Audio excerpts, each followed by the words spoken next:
Bem-vindos a mais um webinar em torno da teoria do caos, da série de webinars em torno da modelação evolucionária e teoria do caos.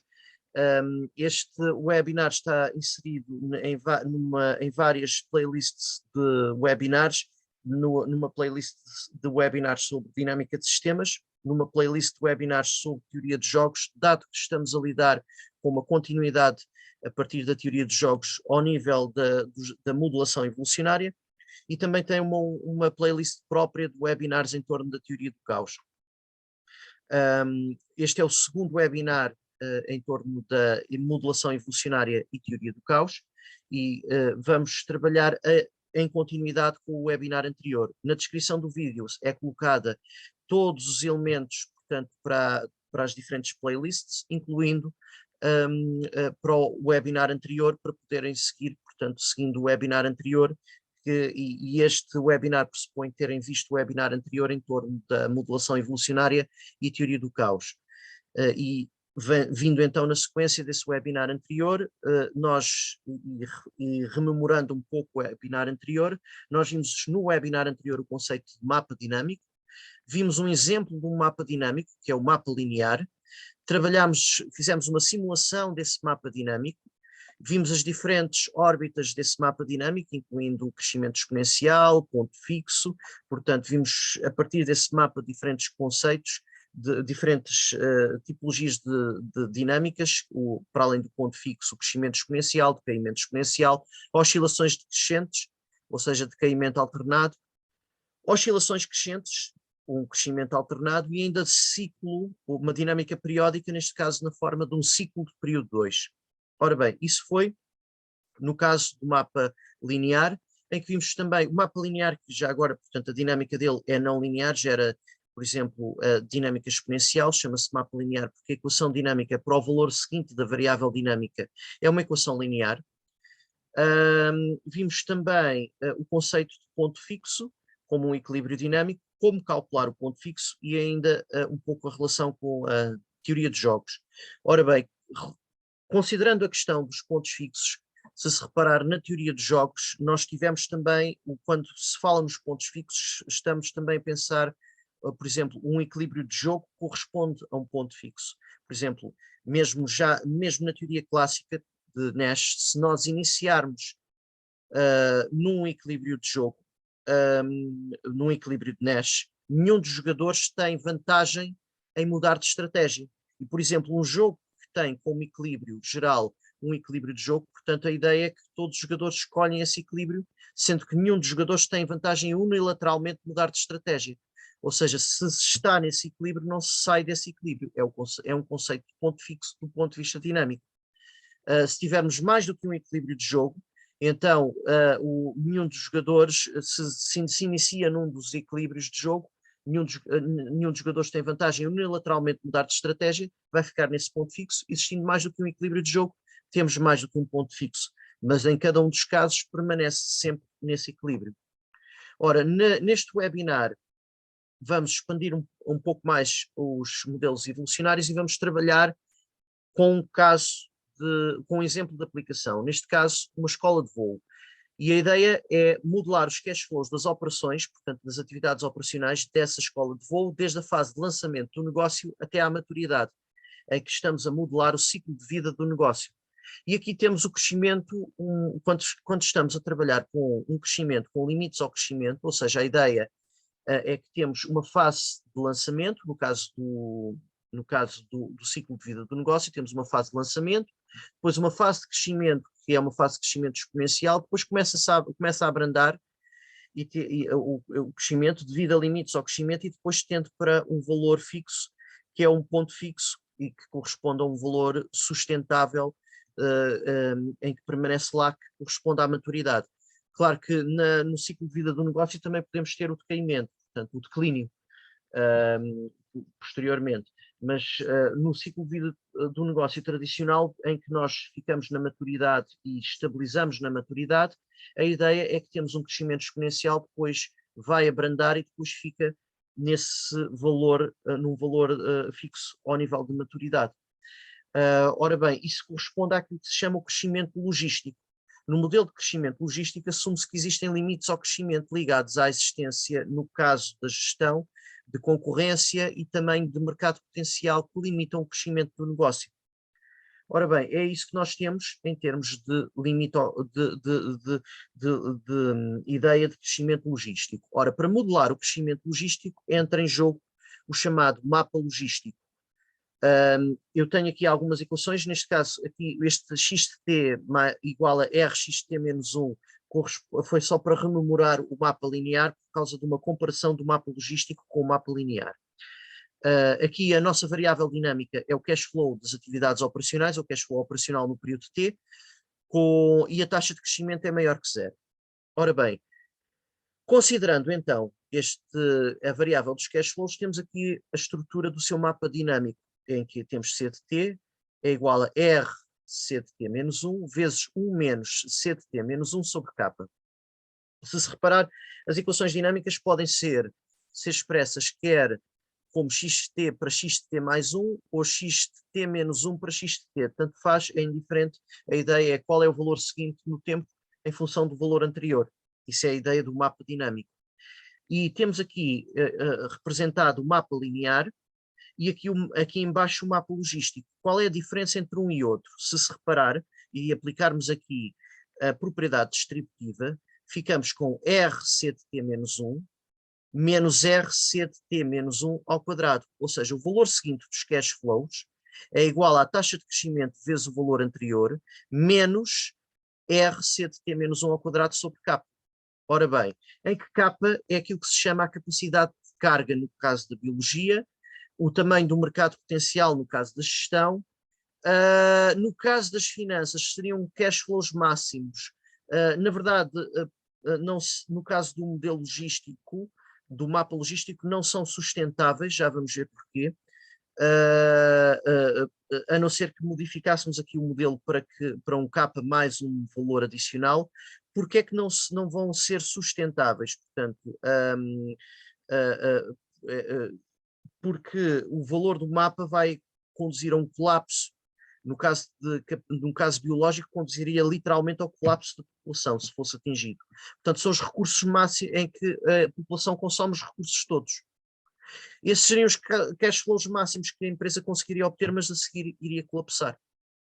Portanto, em termos de sustentabilidade, conseguiria obter esses cash flows ao nível de mercado potencial, e conseguiria ocupar esse mercado todo, mas a seguir colapsava. Portanto, e aqui tem que ver com a própria dinâmica deste mapa. Portanto, o mapa tem aqui uma restrição. Este K vai conduzir, e já vamos ver como é que funciona, porque é que conduz a esse colapso. Mas para já, portanto, aqui em vez de cash flows máximos sustentáveis, poder-se-ia dizer, em vez disso, deixem-me só aqui voltar a compartilhar, mas aqui com o PowerPoint para poder manipulá-lo, seriam os cash flows máximos atingíveis, assim estaria mais correto, atingíveis pela empresa, mas se os atingisse, a seguir iria conduzir a um colapso dos cash flows para zero, neste caso. Portanto, conduziria a um colapso para zero. Já vamos ver como é que isso ocorre, porque é que isso ocorre neste modelo. E quais é que são os valores sustentáveis de cash flows. Mas para já vamos olhar, antes de chegarmos a essa fase, vamos olhar aqui para estes valores. Portanto, este K corresponde, se quisermos, a um tamanho, a um cash flows máximos atingíveis, um tamanho de um mercado potencial, no caso de gestão, seria capacidade de carga no caso da biologia, mas que no modelo logístico há tal questão de conduziria depois ao colapso da população, porque consumia os recursos todos do ecossistema e colapsava. Ora bem, então, considerando este valor K aqui, vamos olhar um pouco para a relação com o mapa linear. E qual é que é a relação também com as exponenciais. Se nós não tivéssemos este termo aqui, basicamente nós tínhamos um mapa linear. O valor seguinte dos cash flows era igual a taxa de crescimento vezes o valor anterior. E para determinados valores, como vimos, tínhamos um crescimento exponencial. Então, o que é que está a limitar esse crescimento exponencial? Os tais limites ao crescimento são incluídos por esta componente. aqui. R vezes C de T menos 1 ao quadrado sobre K. Nós temos aqui dois feedbacks. Um feedback positivo, que influencia em que as condições de crescimento conduzem a mais crescimento, no caso de uma população biológica, a mais nascimentos, mas temos aqui um feedback negativo que tem que ver com pressão. No caso de uma população biológica, teria que ver com a pressão sobre os recursos, que conduziria a limites a esse crescimento. Portanto, essa seria a ideia central no caso da modulação biológica. Neste caso, são limites ao crescimento dos cash flows, que tem que ver com as condições, restrições ao nível do mercado, a competitividade, a concorrência, a pressão da concorrência, limites associados ao mercado potencial, por aí adiante, que conduzem aqui a um feedback negativo. Ou seja, quanto mais os cash flows crescem, mais eles têm aqui um feedback positivo, mas também têm aqui um feedback positivo que tem aqui um valor quadrático, R vezes C de T menos 1 ao quadrado, tudo a dividir por K, e o valor menos aqui dá este feedback positivo. Portanto, temos aqui uma tensão entre feedback positivo e feedback negativo. E ambos os feedbacks estão presentes aqui. Nos webinars da teoria da dinâmica de sistemas, vimos esses feedbacks, feedback positivo, feedback negativo, e tivemos a avaliar esse tipo de modulação. Ora bem, agora a questão que se coloca é esta. Se, por exemplo, no caso biológico, a capacidade de carga tendesse para infinito, ou seja, o ecossistema conseguia suportar qualquer tamanho de população biológica, se não houvessem limites ao mercado potencial, no caso da gestão, ou os cash flows máximos que a empresa conseguiria atingir tendessem para infinito, para onde é que tenderia este modelo? Ora, precisamente para o mapa linear, porque se nós calcularmos o limite com K a tender para mais infinito desta regra dinâmica, nós obtemos como resultado final, este valor aqui vai tender para zero, porque K tende para infinito. K tendendo para infinito, e o valor ali em cima no numerador é finito, um valor finito sobre um valor infinito, portanto, fica zero. Neste caso, este termo ficaria cada vez mais pequeno e tenderia para zero, e nós, no limite de K a tender para mais infinito, ou seja, sem restrições ao crescimento, o K aqui está a determinar os limites ao crescimento, sem limites ao crescimento, nós teríamos a estrutura do mapa linear. E é aqui que se coloca a questão, porque o mapa linear conduziria então ao crescimento exponencial, que nós vimos no webinar anterior. Ora, estes limites são os limites ao crescimento que vão quebrar a curva exponencial. Ora bem, esta equação dinâmica pode então, já vamos ver exatamente essa quebra na curva exponencial. Vamos ver então uma coisa aqui. Nós podemos manipular esta equação e trabalhar, em vez desta variável dinâmica de cash flows, com a proporção do valor dos cash flows máximos atingíveis.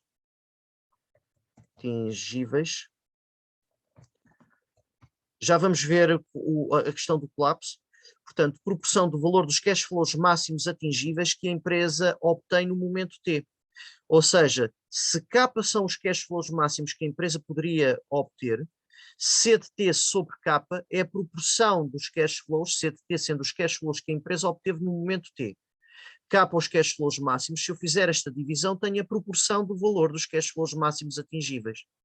Ok, então se eu dividisse ambos os lados desta equação por K, eu ficava com esta equação em função da proporção, em que o x de t é a proporção dos cash flows máximos atingíveis e se situa entre 0 e 1. Situa-se entre 0 e 1. E agora sim, repare-se na questão do colapso. Se, por exemplo, se isto fosse uma população biológica, era a proporção da capacidade de carga do ecossistema que a espécie conseguiu, que aquela população biológica atingiu. Portanto, é a proporção da capacidade de carga do ecossistema que a população biológica atingiu. Ora, se essa proporção for igual a 1, ou seja, se atingiu esse valor máximo, o que é que acontece? Aqui fico com 1 menos 1, 0, vezes R vezes 1, portanto tenho R vezes 1 vezes 0. Ora, isso dá 0. Significava que no momento seguinte a população biológica ia colapsar, ficava com 0 indivíduos. A proporção quebrava para 0. Então, atingir essa capacidade de carga, no caso do modelo logístico, com esta equação, o K, Se atingisse essa capacidade de carga, a população biológica colapsava. No caso do modelo de cash flows, o que é que isto significava? Se atingisse esses cash flows máximos, este mapa dinâmico ia conduzir a um valor de cash flows iguais a zero no momento seguinte. E atingindo cash flows iguais a zero, zero é um ponto fixo deste mapa, portanto permaneceria sempre com cash flows das atividades operacionais iguais a zero. O negócio não seria sustentável nessas condições, portanto, porque precisa a escola de voo para já não conseguia, se quisessem os recebimentos das atividades operacionais, cobriam exatamente os pagamentos das atividades operacionais. Portanto, aqui poderia, qualquer cash flow positivo que a empresa gerasse, seria aqui com outros cash flows de outras atividades, mas se nós considerarmos cash flows das atividades de investimento, por exemplo, se a empresa tivesse de investir, teria cash flows das atividades de investimento negativos, teria aqui cash flows negativos. Portanto, há aqui questões que se colocavam ao nível da sustentabilidade, com o cash flow das atividades operacionais iguais a zero. Claro que aqui haveria, no caso das finanças, aqui teríamos sempre a possibilidade de cash flows das atividades operacionais descerem abaixo de zero, e nesse caso teríamos cash flows negativos em empresa ao nível das atividades operacionais, e a empresa não seria, o negócio não seria sustentável, ou seja, a empresa estaria a perder valor, a perder dinheiro com as operações. Portanto, aquilo que recebia com as suas operações era inferior àquilo que pagava. Agora, considerando entre 0 e 1, os cash flows aqui entre 0 e 1, vamos ver que o mapa, este mapa não linear, este mapa dinâmico, vai manter sempre os cash flows entre 0 e 1, ou seja, eles nunca se vão tornar negativos. Vão estar sempre entre 0 e 1. Vamos ver, mas vamos já ver essa dimensão, porque isto é ao nível da própria modulação, depois iremos ver alguns desses pontos. Mas considerando então esta equação dinâmica que temos aqui, x de t igual a rx de t menos 1 vezes 1 menos x de t menos 1, vamos ver então uma simulação. Ok, temos aqui uma simulação do mapa. Temos uma simulação do mapa, eu vou fazer agora, vou voltar ao ecrã completo. Portanto, temos aqui uma simulação do mapa. E temos a órbita, a chamada órbita do mapa, em que temos o cronograma, temos o tempo aqui na horizontal e os valores na vertical, portanto, da variável dinâmica. E temos então um crescimento, temos exatamente as fases do ciclo de vida do negócio. Portanto, temos a fase de lançamento, em que os cash flows, neste caso das operações, começam a crescer, mas lentamente. Depois temos uma fase de crescimento exponencial desses cash flows das operações, portanto, das atividades operacionais. Depois começamos a ter o abrandamento do crescimento, é o tal crescimento logístico, até que atinge, neste caso, um ponto fixo de 0,5. Ora, o que é que significa esse ponto fixo de 0,5? Corresponde a 50% do cash flow máximo atingível, que a empresa conseguiu 50% do cash flow máximo atingível. A empresa conseguiu 50% do cash flow máximo atingível. É isso que significa esta proporção de 0,5. Temos então aqui a dinâmica até atingir o ponto fixo, e 0,5 neste caso é um ponto fixo do mapa. A dinâmica até atingir esse ponto fixo chama-se dinâmica transiente. É uma dinâmica transitória até atingir o meu atrator dinâmico. Pode ser um ponto fixo, pode ser um ciclo, e no caso deste mapa também iremos ver, também pode gerar caos. Mas para já estamos a considerar o caso em que, atingindo a maturidade, ficava aqui com o cash flow das atividades operacionais fixo. Portanto, isto, se fossem pensado em termos de cash flows médios, significava que a média, os cash flows médios ficavam estáveis, portanto tinha uma média estável ali ao longo dos períodos quando atingia a maturidade, em termos de cash flows das atividades operacionais. E este é o modelo logístico, é o mapa logístico, com esta equação dinâmica.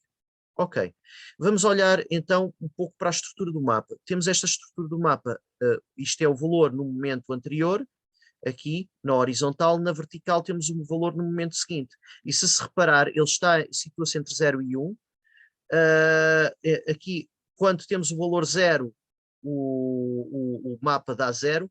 Quando temos o valor 1, também dá 0. E neste caso, tínhamos aqui 0,5, temos 0,5 como o nosso valor, o valor máximo aqui. Portanto, se olharmos para o mapa, temos aqui um máximo em 0,5. Ok, vamos então olhar um pouco para a questão do máximo e dos máximos. Portanto, a questão dos máximos, neste caso, é relevante do ponto de vista económico, porque remete para a questão da otimização, remete para a questão dos equilíbrios de jogo, remete para a questão dos equilíbrios de Nash, em que nós estávamos a trabalhar com valores máximos também, portanto, com o valor máximo que cada jogador podia obter em relação numa jogada, portanto, onde é que ele ganhava mais, nós vimos, ok, ganha mais, então tem vantagem em mudar para esta estratégia, e ele maximizava em cada cenário a sua resposta, escolhia a sua melhor resposta, ou seja, a resposta que conduzia ao payoff máximo, face às escolhas do outro jogador. Em cada cenário de escolhas dos restantes jogadores, ele escolhia qual é que era a ação, a estratégia que lhe conduziria ao payoff mais elevado, portanto, ao máximo. Agora vamos então olhar para os máximos aqui. Os máximos o máximo pode ser calculado a partir de um ponto de estacionariedade, neste caso calculando a derivada, qual é que é o valor de xt menos 1, que corresponde aqui a um máximo. Portanto, calculando aqui a derivada, o ponto onde a derivada se anula corresponde, neste caso, a um máximo se a segunda derivada for negativa e a um mínimo se a segunda derivada for positiva. Ora bem, temos aqui o critério da segunda derivada para avaliar os máximos e mínimos. Ora, calculando então os pontos de estacionariedade do nosso mapa logístico, basicamente da nossa equação dinâmica, nós tínhamos de calcular aqui a derivada e igualá-la a zero. Ora, calculando, nós ficamos com a derivada de rxt-1 menos rxt-1 ao quadrado. Se reparar o mapa, portanto, aplicando a propriedade distributiva, fico com rxt-1 menos rxt-1 ao quadrado. Essa é a fórmula do mapa, portanto, para obter o valor seguinte, em função do valor anterior. Então, onde é que nós obtemos um máximo? É quando esta derivada se anula. É o nosso ponto de estacionariedade. Ora, a derivada disto, derivada de rxt-1, é r. A derivada de rxt-1 ao quadrado fica 2rxt-1. Então temos r menos 2rxt-1. Quando é que isto é igual a zero?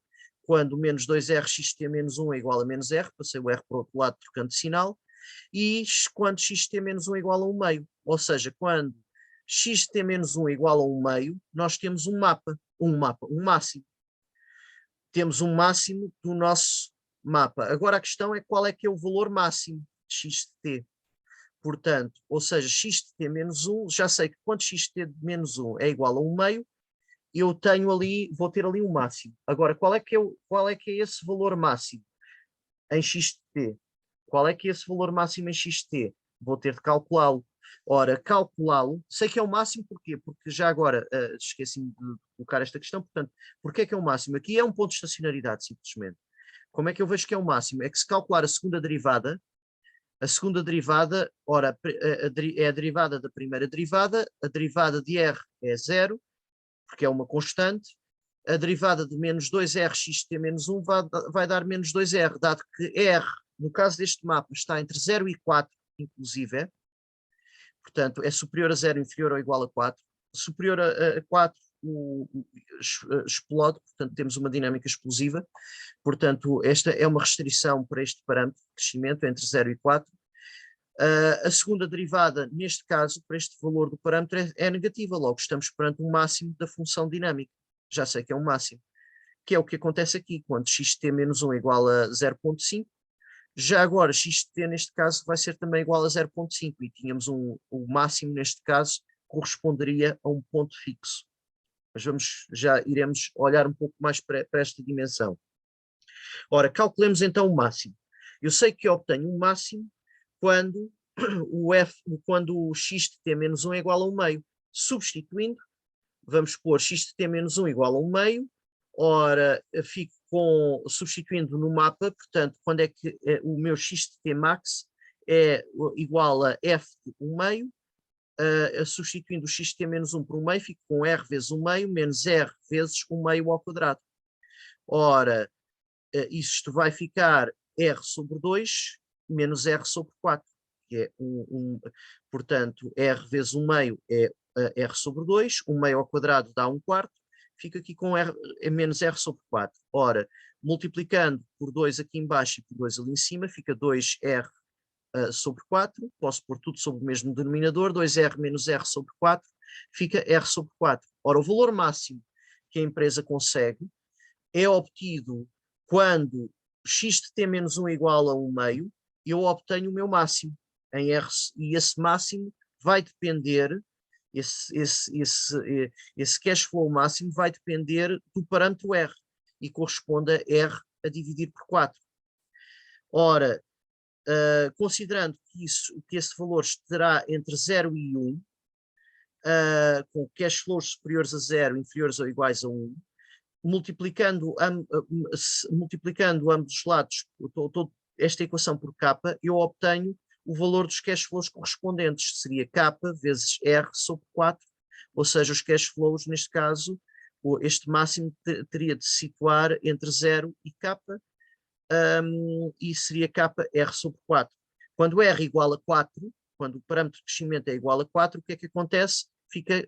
Atinge a minha população, a tal capacidade máxima, o meu K. Portanto, quando o R for igual a 4. Daí que o R tem de estar entre 0 e 4. Portanto, quando o R é igual a 4, fica 4 sobre 4 e obtenho exatamente os tais cash flows máximos atingíveis, que é K. Antes, para um R inferior a 4, portanto, os meus cash flows vão ser abaixo de K. Agora, a questão que se coloca é, será o máximo um equilíbrio de jogo? Portanto, enquanto que nos equilíbrios de Nash eu tenho que pensar em termos dos tais máximos em relação às melhores respostas em relação ao adversário, agora a questão que se coloca é, será este máximo um equilíbrio de jogo?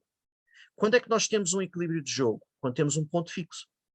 Agora a questão é, a empresa, os cash flows máximos que ela consegue serão equilíbrios de jogo? Já sabemos que esses cash flows máximos vão depender do valor de R. Sabemos que os cash flows máximos vão depender do valor de R. Agora a questão serão esses cash flows máximos, a proporção a proporção máxima, portanto, em termos de cash flows que a empresa consegue atingir, que seria R sobre 4, ou os cash flows máximos que a empresa consegue, que é K vezes R sobre 4, será esse máximo do nosso mapa, ou seja, o XT max, um equilíbrio de jogo? Para ser um equilíbrio de jogo tem de ser um ponto fixo. Para ser um equilíbrio de jogo tem de ser um ponto fixo. E aqui nós temos uma questão. Por exemplo, em XT-1 nós sabemos que quando os cash flows são iguais a 0.5 em XT-1, sabemos que o mapa logístico tem um máximo, ou seja, o valor seguinte vai atingir os cash flows máximos para aquele parâmetro de crescimento. Agora, será isso um equilíbrio de jogo? Para ser um equilíbrio de jogo tem de ser um ponto fixo do mapa. E um ponto fixo é um invariante dinâmico, como vimos, tal que o valor seguinte tem de ser igual ao valor anterior, ou seja, tem de ser estável. Ou seja, para o cálculo dos pontos fixos, temos de resolver a equação no espaço de fases relevante, portanto, f de x igual a x. Neste caso, substituindo para o mapa logístico, podem pôr aqui xt-1, podem pôr, portanto, eu aqui omiti o subscrito do tempo, mas, portanto, aqui é em função do tempo. Para encontrar aqui os pontos fixos, como é que nós fazemos? Temos o rxt-1 vezes 1 menos xt, ou rx vezes 1 menos x tem de ser igual a x. Portanto, a minha função f de x igual a x. É aí que eu tenho um ponto fixo. Aqui é xt-1, mas podem também omitir. Há alguns livros, quando calculam os pontos fixos, omitem o subscrito temporal, portanto, o t-1. Mas podemos pôr ali t-1, portanto, se ficava rxt-1 vezes 1 menos xt-1 igual a xt-1. Portanto, isso seria o x de t igual a xt-1, e podíamos substituir aqui. Portanto, substituindo rx menos rx ao quadrado igual a x, resolvendo esta equação, portanto, por exemplo, ficava aqui, portanto, r menos 1x menos rx ao quadrado, eu posso pôr, portanto, eu aqui poderia pôr, aqui teria de passar o x para este lado, ficava, ao passar o x para este lado ficava 0, portanto, rx menos rx ao quadrado menos x igual a 0. Isso permitia-me depois pôr o x em evidência, ficava rx menos x, pondo o x em evidência fica r menos 1, vezes x, menos o rx ao quadrado igual a 0. Então, x ao quadrado menos, trabalhando um bocadinho mais esta expressão, eu posso, fica x ao quadrado, portanto, dividindo ambos os lados por r, dividindo ambos os lados por r, ficaria x, e trocando os sinais, ficaria x ao quadrado menos r menos 1 sobre r, x igual a 0. Posso pôr o x em evidência, x vezes x menos r menos 1 sobre r igual a 0. E tenho os dois pontos fixos, x igual a 0 e x igual a r menos 1 sobre r. Ou seja, xt menos 1 igual a 0 e xt menos 1 igual a r menos 1 sobre r. Logo, x de t menos 1 igual a 0 ponto fixo não é sempre um ponto, não é sempre um ponto fixo. Portanto, eu só posso ter o meu máximo, só poderá ser um ponto fixo, o meu máximo só poderá ser um ponto fixo, no caso de r igual a 2. E aí eu tenho x de t menos 1 igual a 1 meio e x de t igual a 1 meio. Portanto, para r igual a 2, o que é que acontece aqui? Fico com 2 menos 1 dá 1. A dividir por 2 fica 0,5. Portanto, o segundo ponto fixo, o primeiro ponto fixo é 0. Portanto, se eu começo em 0, mantenho-me sempre em 0. Agora, o segundo ponto fixo vai depender do valor do parâmetro r. E a questão que se coloca é que eu só obtenho um máximo quando x de t igual a x de t menos 1. Quando x de t igual a x de t menos 1. Só obtenho o máximo, só obtenho um ponto fixo quando xt é igual a xt menos 1. E eu só obtenho o máximo quando xt menos 1 igual a 1 meio. Então, portanto, eu só obtenho um máximo quando xt menos 1 é igual a 1 meio, caso em que o valor seguinte vai ser o valor máximo. Ora, mas para o valor máximo, para aqui eu ter um ponto fixo, o xt menos 1 tem de ser igual ao xt. Então, é aqui quando eu tenho xt menos 1 igual a xt igual a 1 meio, é que eu tenho aqui o meu ponto fixo, o meu máximo é um equilíbrio de jogo. E isso ocorre quando r igual a 2. O único máximo que é um equilíbrio de jogo é xt igual a 1 meio e apenas ocorre para r igual a 2. Se o r for diferente de 2, o que é que acontece ao meu máximo? Vai ser, por exemplo, se r igual a 4, então aquilo que acontece é que eu posso atingir o xt, por exemplo, para o r igual a 4, o meu xt max era igual a 1. E o valor seguinte dos cash flows, isto eram os cash flows máximos que a empresa poderia obter, mas não é o equilíbrio de jogo, porque f de 1 igual a 0. Portanto, eu tenho esta situação. No caso do mapa logístico, o máximo não corresponde a um equilíbrio de jogo em termos gerais. O máximo, os cash flows máximos não correspondem ao equilíbrio de jogo em termos gerais.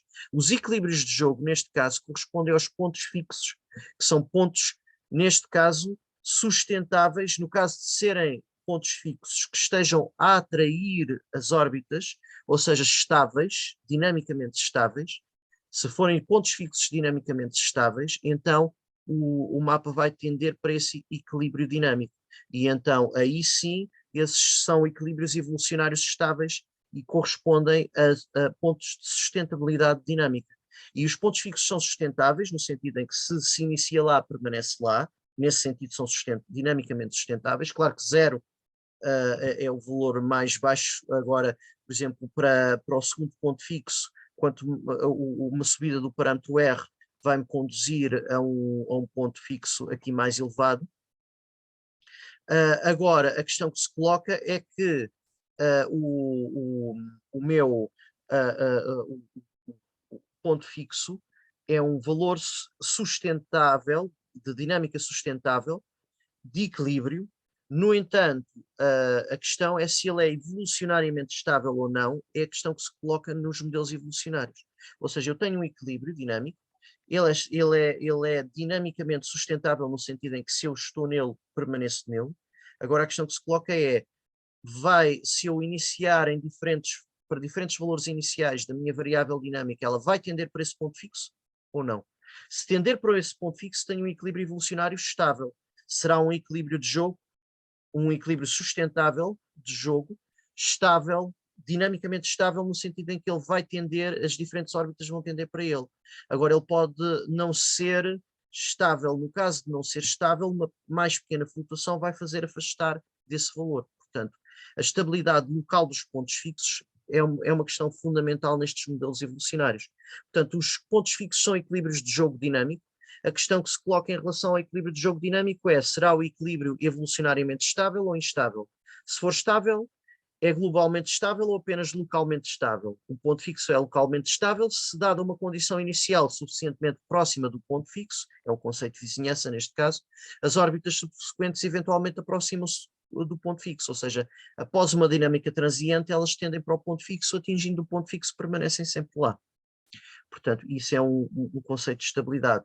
A estabilidade pode ser avaliada a partir dessa estabilidade local, e essa estabilidade local é avaliável a partir da derivada do meu mapa. Portanto, calculando a função derivada, se essa derivada em modo avaliada no ponto fixo for inferior a 1, ele é estável, localmente estável. Ou seja, as órbitas numa vizinhança próxima do ponto fixo aproximam-se deste. Se ele em módulo, se a derivada avaliada no ponto fixo em módulo for superior a 1, o ponto fixo é instável, tal que as órbitas numa vizinhança próxima do ponto fixo se afastam dele. Se a derivada for superior a 0, os pontos aproximam-se ou afastam-se do ponto fixo de modo monotónico. Se for inferior a 0, aproximam-se ou afastam-se do ponto fixo de modo oscilatório. Portanto, nós temos então esta dinâmica de estabilidade e instabilidade conduz-nos à tal questão do comportamento transiente e assintótico. A dinâmica assintótica é aquela que ocorre à medida que o tempo, neste caso o número de iterações, tende para infinito. Ou seja, o número de aplicações do nosso mapa, aplicações repetidas do mapa, que me dá a sequência temporal, que se chamam-se iterações. Quanto mais tempo passa, isto vai corresponder à dinâmica assintótica. A partir de, se um ponto fixo for estável, as dinâmicas localmente estável, portanto, também pode ser localmente e globalmente estável, portanto, se for globalmente estável, também é localmente estável. Portanto, as dinâmicas, as órbitas vão tender para esse ponto fixo. O que é que acontece? Atingindo esse ponto fixo, depois permanecem nele. Não saem do ponto fixo. É um equilíbrio evolucionário estável. Ora, o que é que isto significa? Significa que há uma dinâmica transiente, ou seja, que é naquela fase antes de atingir o ponto fixo e depois permanece lá, que era aquilo que nós vimos no crescimento logístico. Tínhamos uma fase de crescimento, depois uma fase em que abrandava, até que depois fixava-se naquele valor dinâmico sustentável, que é o nosso equilíbrio evolucionário estável. Portanto, e aqui corresponde a uma noção de sustentabilidade dinâmica. O ponto fixo é localmente estável, portanto, ok. É que eu tenho? A dinâmica transiente ocorre num período finito de tempo antes de atingir a dinâmica assintótica. Agora é importante que nem todas as dinâmicas assintóticas são de pontos fixos. E este mapa vai gerar outras dinâmicas que vão começar a atrair o sistema a partir de determinados valores de parâmetro e que não são pontos fixos. Depois iremos ver. Portanto, a estabilidade global significa que todas as órbitas tendem para o ponto fixo, no caso de um ponto fixo, e em caso de dinâmica linear, mapas lineares, um ponto fixo localmente estável é também globalmente estável, dado que para todas as condições iniciais a dinâmica assintótica das órbitas tende para o ponto fixo. Em caso de dinâmica não linear, podem existir mais do que um ponto fixo. Quando assim ocorre, os pontos fixos não podem ser todos ser globalmente estáveis. Ao conjunto de condições iniciais cuja dinâmica tende para um ponto fixo, diz que a bacia de atração desse ponto fixo. As afirmações acima também valem para a análise de estabilidade de ciclos, portanto, quando nós temos comportamentos cíclicos. Ok, portanto, a estabilidade de pontos fixos é fundamental porque, do ponto de vista da teoria de jogos, corresponderia a um equilíbrio de jogo evolucionariamente estável, no caso do ponto fixo ser estável. Portanto, a estabilidade dos pontos. Agora, há um ponto fundamental: é que a estabilidade de pontos fixos e de ciclos pode ser aferida também a partir de simulações do mapa, e geralmente nós olhamos primeiro para as simulações do mapa e para uma coisa que se chama diagrama de bifurcações, que nos dá as dinâmicas assintóticas, que depois iremos ver, e a análise visual desse diagrama de bifurcações é fundamental, juntamente com uma dimensão analítica de análise do próprio mapa. Isso depois também iremos ver. Portanto, a partir de simulações do mapa, nós podemos realizar um número elevado de iterações, deitando fora um número inicial de iterações deitada fora para a dinâmica transiente. Excluindo a dinâmica transiente, nós ficamos com a dinâmica do atrator final. Agora, a questão é qual é o atrator final. Existem atratores finais que são ciclos, existem atratores finais que são dinâmicas quase periódicas, existem atratores finais que são dinâmicas de ponto fixo, e também existem atratores finais que são atratores caóticos, ou seja, que têm dinâmicas caóticas. Depois iremos ver esses atratores numa sessão posterior. Portanto, a parte seguinte vai ser a iteração numérica. Vamos simular depois o mapa logístico no próximo webinar em Excel para diferentes valores do parâmetro. Esse Excel, portanto, que vamos simulá-lo. É possível simular também noutros softwares, e há diferentes softwares que permitem simular este tipo de sistemas, incluindo podemos programar em Python estas equações dinâmicas e obtemos as dinâmicas do sistema. Essa vai ser a parte seguinte. Vamos simular o mapa logístico e começar a entrar numa análise das diferentes dinâmicas, e no próximo webinar aí sim entraremos na teoria do caos, nos diagramas de bifurcações, e vamos também dar o conceito de caos e estudar também um pouco melhor as diferentes dinâmicas do mapa logístico. Portanto, por este webinar ficamos e até à próxima.